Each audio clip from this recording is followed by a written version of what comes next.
Hello and welcome to our special coverage of Egypt's parliamentary elections and development as they unfold, as we are witnessing on Egyptian soil and also abroad, and the Egyptian parliamentary elections that once again affirm Egypt's will and branding Egypt's global image to the world. The National Elections Authority, as we've seen in the recent press conference that came live, how it has organized all the minute details concerning the electoral process in the 30 constituencies of the first phase of the House of Representatives 2025 elections. And actually at the very moment we've seen throughout the day how Egyptians returned to the polls. We've seen the different segments of the Egyptian society casting their ballot. We've seen this coming in parallel also with achievements taking place on Egyptian soil, as has been announced yesterday at the inauguration of Leone New Bedr 4-wiring factory, along with other wave of fresh achievements in the country. So amid the elections, we find that the engines of industry continues, the engines of investment and innovation. Tonight we are going to see the whole story of the elections from the eyes of a very refined diplomat. We are honored to have with us His Excellency Ambassador Ayman Mosharafa, former assistant to the Foreign Minister. Thank you so much, Ambassador. Thank you for hosting me in this distinguished program, and good evening for you and for the audience. Good evening to you, Your Excellency. And as we were discussing even before the live show started, we were talking about history making in Egypt with the parliamentary elections, and how parliaments throughout Egypt's history has been attractive milestones. And we remember together in a flashback the history of the parliamentarian life in the country. Yes, of course, I do believe that Egypt, parliament and parliamentary life in Egypt is very old. It's even before the 19th century. It started in 1866 with the first Shura Council inaugurated by the Khedive Ismail in 1866 with 75 members, which was the pillar of a Shura, a council to help the Khedive to run daily the life of Egyptians. And throughout time, the parliament has been evolving. Before the First World War, we had an assembly called the Constitutional Assembly. It was headed by Saad Pasha Zaghloul, and it was dissolved after the First World War. And after the declaration of independence of Egypt in 1922, and the declaration of King Fuad as King of Egypt, we had the first real direct ballot and parliamentary election in 1924, and it resulted that the Wafd Party have won by a landslide, and the first elected prime minister was Saad Pasha Zaghloul, the leader of the 1919 revolution. But it was a short-lived parliament. It was dissolved by the king after 1 year, and after that we called the liberal experience from 1923 to 1952. We witnessed many parliaments, and but few of the parliament have continued their mandates. But the most important decision of or decree the parliaments made, it was in 1936, which have signed the Treaty of Alliance with the British and declared Egypt as totally independent except the zone of the Suez Canal. And in 1950, when the Nahas Pasha government dissolved this treaty and declared the war on the Brits in the Suez Canal. And after that, after the revolution, really the first elected parliament, it was 1954, and it was called Majlis al-Ummah. Yes.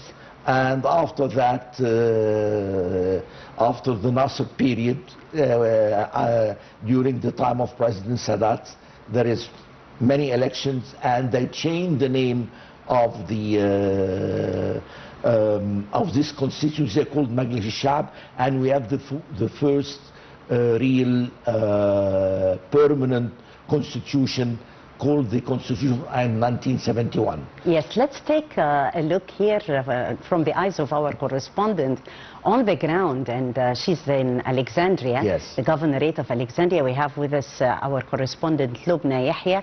Lubna, good evening to you, and if you would just put us in the picture. You've been following up developments as they unfold in the governorate of Alexandria. More about the voter turnout. We've seen different segments of the Egyptian society participating earlier in the day to cast their ballot, women, the young, and more. Lubna, to you. Yes. Hi, Tagreed, and hello, how are you? Everyone watching Nile TV International. As you said, I am in Alexandria here, specifically the Muntaza district. This district includes one general committee, 79 polling centers, and 152 subcommittees, with a total of around 1.2 plus million eligible voters in this runoff. As you know, this runoff includes 30 different constituencies in 10 different governorates across the Republic, all this for 58 seats. The governor of Alexandria, Lieutenant General Ahmed Khalid, made his directives today and announced that the state is at maximum readiness. It has been declared across all the executive bodies in preparation for the rerun.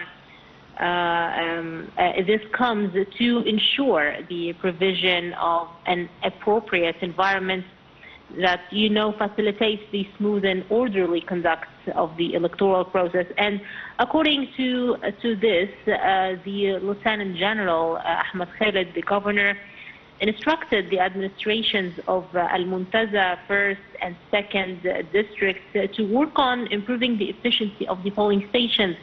This includes general cleaning, enhancing internal and external lighting, removing any obstructions that may hinder citizens' movement during the voting process. So also, there has been a lot of security patrols, traffic patrols to control the area around the polling station. So nothing would possibly make a problem for voters to get to their station.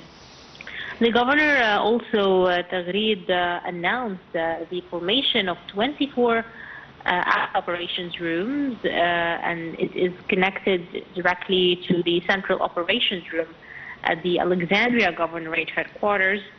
It ensures the monitoring of preparations and intervention immediately in the event of any emergency during the polling days. Also, the weather conditions here are not very stable. It's cold, of course, and it gets rainy sometimes, and it's heavy rain, it gets windy.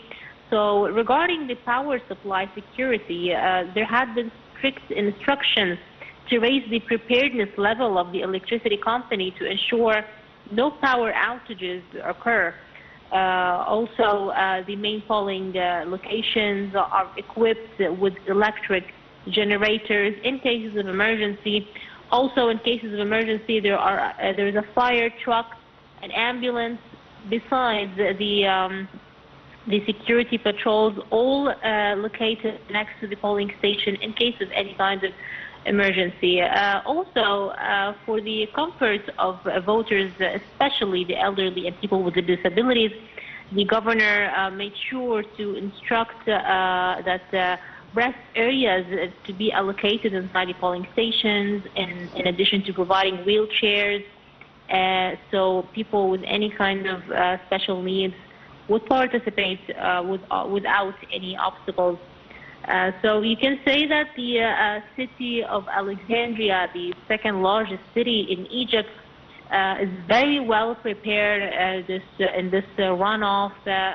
The governor himself made sure that everything is as required and at its highest level of preparedness.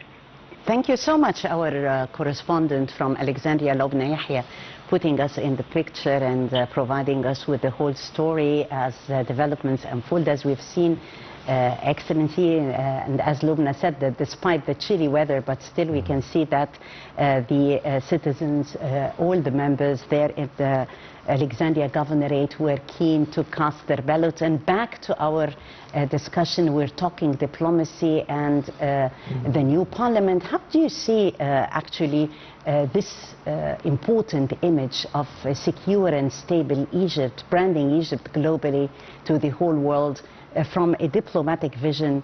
How does this actually contribute to branding Egypt globally? First of all, I will be talking from two perspectives. The first perspective, the election was done in a very orderly manner inside Egypt and outside Egypt. People cast their votes in total security, in a good sense of organization with minor infraction. Other election in some other area in the world is marked with violence and sometimes bloodshed, but there is no minor irregularity or infraction, and it was a total success for the government to organize such event, since you have more than 50 million casting their votes according to the Electoral College. So I do think that it was a very, very bright image for Egypt outside the world. Secondly, Egypt is always was a member of international parliamentary organization, like the African Parliament organization, which has the headquarters in South Africa. We have contributed since the foundation of the All Africa Parliament, and in the Arab Parliament, which has headquarters here in the Arab League, and we are a member of the International Parliamentary Federation, and even Dr. Ahmad Fathi Srour was the president of the International Parliamentary Federation for quite a while, for 2 years. I could not really remember the years, and we hosted twice the meeting of the Parliamentary Federation here in Egypt. In 1948, if I can recall, and 1997. So the Egyptian parliamentary diplomacy is in the other wing with the foreign ministry, and we are playing a very important role in the parliamentary election around the world. Yes, we've seen this, and around the world also our embassies actually have been doing great in organization for expats, facilitating the whole process around the world for them abroad to cast their ballots. How do you see that important election season as like a reflection of a bond between expats and the homeland, and organizing, of course, the good organization on behalf of our embassies abroad to facilitate matters? We have around 120 mission and consulate around the world, and from the day one, the direction of the foreign minister and the vice minister for Egyptian abroad to head of missions to facilitate for the expat to cast their votes, and even to extend hours of voting, and even in extreme weather to find to organize places to shelter them and to give them all the comfort so they could cast their votes independently and in total security and in total friendly environment. Yes. What should be, in your opinion, the policies that the next parliament perhaps might also discuss that would actually help expats to invest and also to advocate for Egypt globally, in your opinion? Actually, I do believe that the parliament has a very important role in reaching out to the Egyptian abroad, because they are representing the Egyptian inside and the Egyptian outside. And as you said, the Egyptians have a certain bond a bond of allegiance to their country.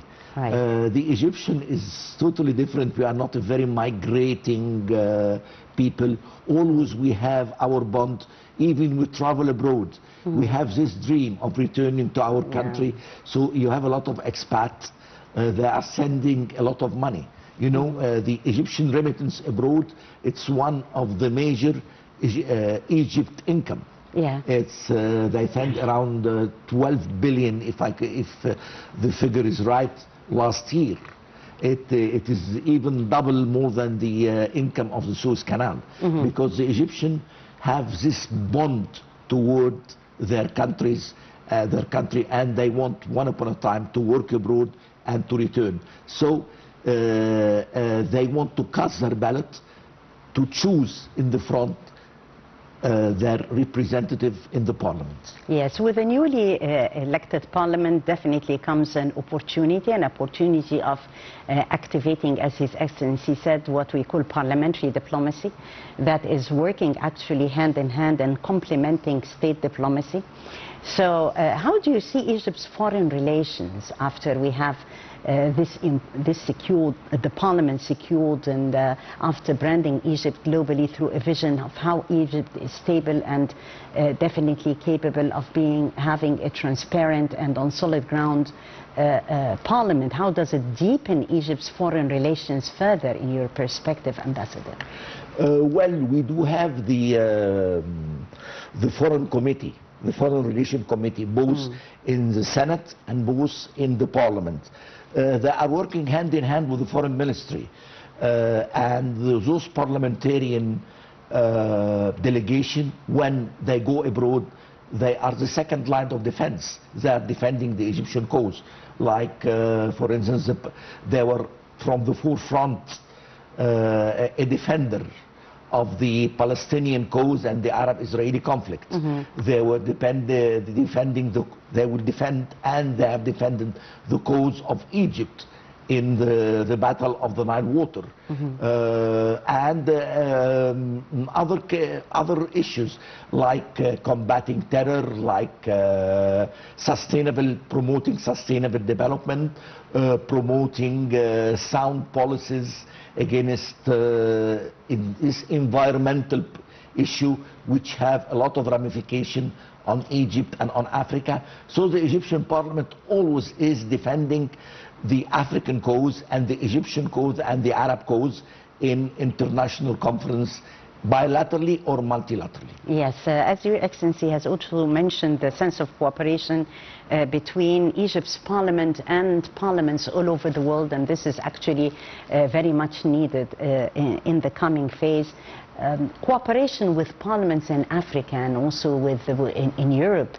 How do you see those sense of relations and the importance of having those parliamentary relations with the outside world? Well, we have always a very good relation, for instance, with the European Parliament, and several delegations from the Parliament. We were going to the European Parliament to explain the Egyptian cause and to promote the Egyptian interest in common files like illegal immigration, like combating terror, and to explain to the European parliamentarian the need of sustainable development on the south bank of the Mediterranean, because we do believe that we should have a comprehensive approach towards sustainable development in the south, because if you have a model of sustainable development in the south, it will curb and it will lessen illegal immigration. So, I mean, the parliamentarian always is defending the sound of the people, and parliamentarian delegation, they are not only representing the government, they are representing the government, the opposition, independent, so they are shedding the light toward the European Parliament or African parliaments about the different view, the different problems inside the Egyptian society and inside Africa. Yes, definitely. Well, the new parliament has many important files, and we have, of course, to prioritize those files. If we talk about prioritizing the files before the new parliament, Ambassador, vis-a-vis our foreign policy priorities, in your opinion? The foreign policy priority, like Many the President Sisi expressed in several and all his bilateral and multilateral meetings, defending the interest of Egypt and the right of Egypt in the Nile water, and the cooperation between the country of the Nile Basin. That the water file is very important and is one of the vital important in the Egyptian diplomacy. And the second, of course, is solving the Arab-Israeli conflict, because actually the problem Egypt is surrounded by an arc of crisis. You have problems around in Libya still, problem in Sudan, the security of the navigation in the Red Sea, and the whole security of the Mediterranean basin. The Mediterranean basin is an area very vital. 10% of the international commerce is passing through this area. So actually we have a lot of priorities in the Egyptian foreign policy. We have problems too in the East Mediterranean, the demarcation line of the coastal territories, many problems. So we cannot, I mean, the priority is to defend Egypt national security. That the priority of the files that the Egyptian diplomacy and the parliamentary diplomacy should defend, and they should work hand in hand like always they have done with the foreign ministry. Yes, definitely working hand in hand, and we're talking also Egypt's soft power, which is a very important tool that would help along with the state diplomacy in branding our image globally. Your Excellency has further clarified how this sense of cooperation would extend to different parliaments all over the world. We have seen this sense of the fruitful year of Egypt vis-a-vis the chairmanship of the African Union. It was a very fruitful year for the country and for its foreign policy. What are your expectations for the cooperation also with the African Parliament? And when we have also a strong parliament, this means that we are engaged in negotiating very strong and better trade agreements too, isn't it? You know, I want to touch a point that you mentioned before touching off on the African Parliament, soft power. Soft power is very important. For instance, Egypt has very strong power, strong point, soft power, music, theater, writers, cinema. We have a lot of assets. We didn't use it yet to implement and to give this soft power an important asset in the Egyptian diplomacy. I mean, Egypt is a layer of civilization, a layer of culture. So we didn't use it to the maximum. So we should use the soft Egyptian power to maximize the role of Egypt in the continent and around us. Yes, and we have actually an icon of soft power also and cultural diplomacy recently, which was the inauguration of GEM. I guess that was a window of great opportunity for a great exposure of our country to the whole world. That's the world was watching the inauguration of GEM were like a magnet. Most of the people, you have billions watching this. We're always like a magnet. If we have elections, the world is watching. And the biggest museum of one civilization. It was, I mean, a great event, a historical one. It was history making, and Egypt is always making history with developments as they unfold. Well, Ambassador, if we're talking about the future of the upcoming parliament, talking about the important files to be discussed, parliamentary diplomacy, opening new horizons of cooperation with the outside world, and the future of Egypt's relations with the world vis-a-vis of having a new strong parliament upcoming.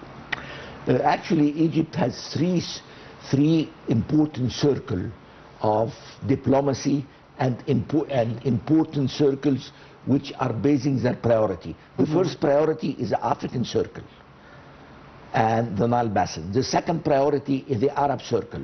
And the third one is the Mediterranean circle.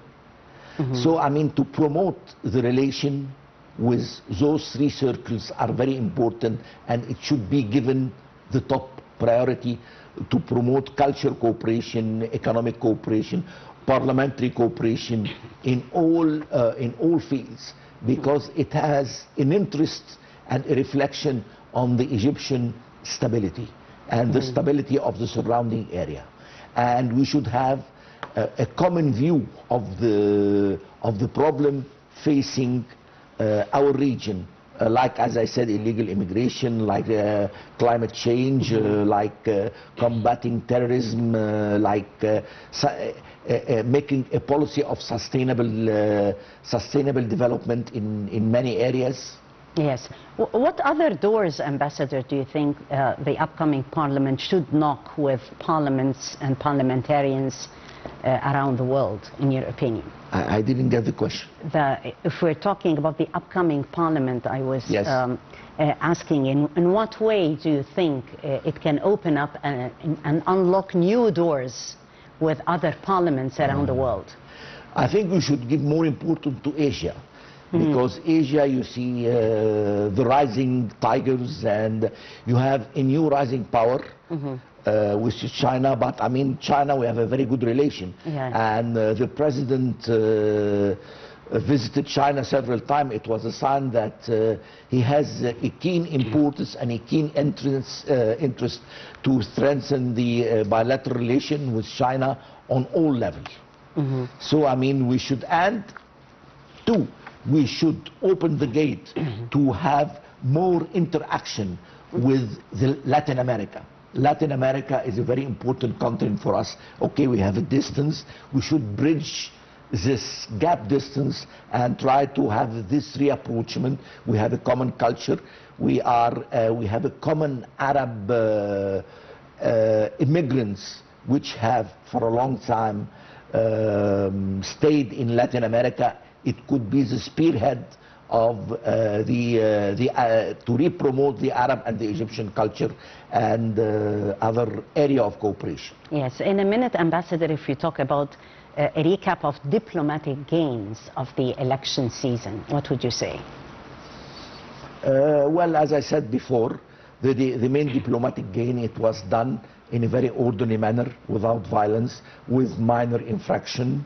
And so it was a well peaceful election according to international standard, without any real problem that threaten usually the ongoing of other election in other areas.